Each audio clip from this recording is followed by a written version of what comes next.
Let's talk clear communication. What is clear communication?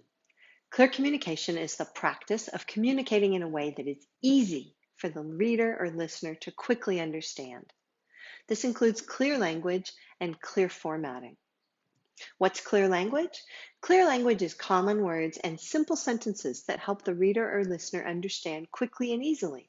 For example, here's a before, and this was written by the US government. The Dietary Guidelines for Americans recommends a half hour or more of moderate physical activity on most days, preferably every day. The activity can include brisk walking, calisthenics, home care, gardening, moderate sports, exercise, and dancing. What's the problem with this? It's really impersonal. It uses some uncommon words, and it's hard to understand and it looks boring and difficult to read. After applying clear language principles, here's what they came up with. Do at least 30 minutes of exercise, like brisk walking, most days of the week.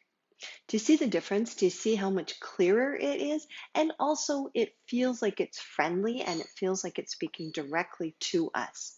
We glance at a sentence like this, we're much more likely to actually read it instead of just going, ugh, that's going to be difficult. All right, why use clear communication? It's so important in the workplace.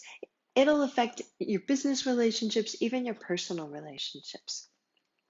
Reason number one, it helps people understand you quickly and easily. Research shows that when people can understand you easily, they think you are more intelligent and better educated. Guess what? That's a bonus in the workplace. Clear communication saves time and money by reducing errors and frustrations. It's also been known to save lives. It definitely improves relationships with you, with your boss, with your colleagues, with your direct reports, with your clients, with your teachers. It also increases inclusion.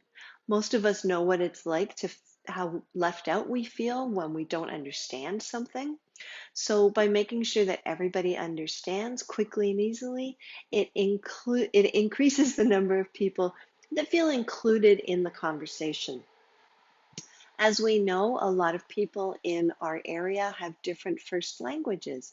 So it also increases inclusion by making sure that everybody understands the words that you're using and the way you're expressing them. In the Vancouver area, in Vancouver City, the most recent census was done in 2016, and here they discovered how many people have a first language that is not English. So if you look at the chart on the screen, you'll see out of 631,000 people, an awful lot of people have a different first language. This means that we all have different vocabularies and different fluencies. So by using common words and using simple active sentences, we're increasing the chances of people understanding us. The second graph I'm showing here is the province itself. If you go outside of Vancouver, you'll again notice how many people have a first language other than English throughout the province. So again, showing how important it is to be clear and use common words. All right, we've learned why we should communicate clearly. Let's now learn how. Clear communication, 5 simple steps. Number 1, define your purpose. You need to know exactly why you are communicating. What is your goal? What do you want your reader or listener to know or think or do? When you clearly know your goal, it's easier to express yourself more clearly. Step number 2, this is vital with any communication. Know your audience. Who are they? What is their level of fluency, of language? Can you use jargon or slang with them?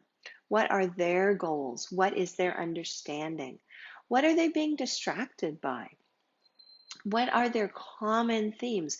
Can you discuss a celebrity? Will you be sure that everybody knows who that is, or a pop culture reference? Talk also about, or think also about what they know, what they need to know, and what they already know. For example, I would not tell a Langara student how to use a phone. It's obvious you already know how to do it. It would be insulting if I told you that. But I might want to teach you how to communicate clearly. All right, item number 3, speak and write like you do in normal conversation. Don't be fancy, don't be formal. Do not try to impress people. Research shows that when we use big words that people don't know, they're not impressed. They actually start to hate us because we made them feel inadequate or undereducated. Make people feel good about themselves. They'll like you. That will improve your relationship. They'll listen to you. Use personal pronouns, I, me, you. And like I said, just use common words. Don't get fancy. Number 4, use the inverted pyramid. You'll learn more about the inverted pyramid in the video below this. Start with your main message. What is the most important thing someone needs to know? Then give them the important details and then give them the background info. For example, imagine I was telling you there's an exam on Thursday. That's the most important message. This Thursday is an exam. What are the important details? Where's the exam? Where can I access it? What time is it? Is it open book? What are the topics? What's the background info? Maybe I'll talk a bit more about the content that's going to be covered, or maybe I'll tell you how many textbooks you can have or how long the exam will take. We always start with the most important information first. And then finally, use your A, B, C, D, and P. A is for active. Use active sentences. For example, the dog bit the boy is active. The boy was bitten by the dog is less active, a little bit longer, and less clear. We want to be very active, which also helps us be brief. B is for brief. Is every word in every sentence necessary? Also, use strong nouns and verbs so you can cut down on your adjectives and adverbs. Instead of saying, I ran very quickly, I could say, I raced. See the difference? So use strong nouns, strong verbs. C is for clear. Think about it from your reader or listener's point of view. Will it make sense to them with their level of understanding and with anything that is distracting them and with their other considerations? Does it give their most important message first? Does it give the information that they need? D is for direct. Be direct. Do not be what we call long-winded. Do not use lots of adjectives and adverbs. Make your point, give the supporting information, and then stop. P is for precise. Use precise words, precise information, precise and specific data. Don't say, oh, this is very large. Say, this is 300 kilograms.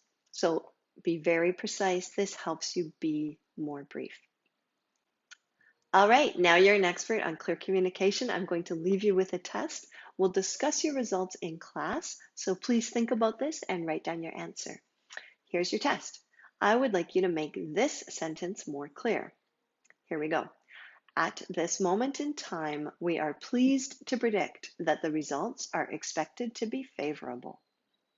Once more, at this moment in time, we are pleased to predict that the results are expected to be favorable. Can you get more clear than that? I can't wait to hear your results. See you in class.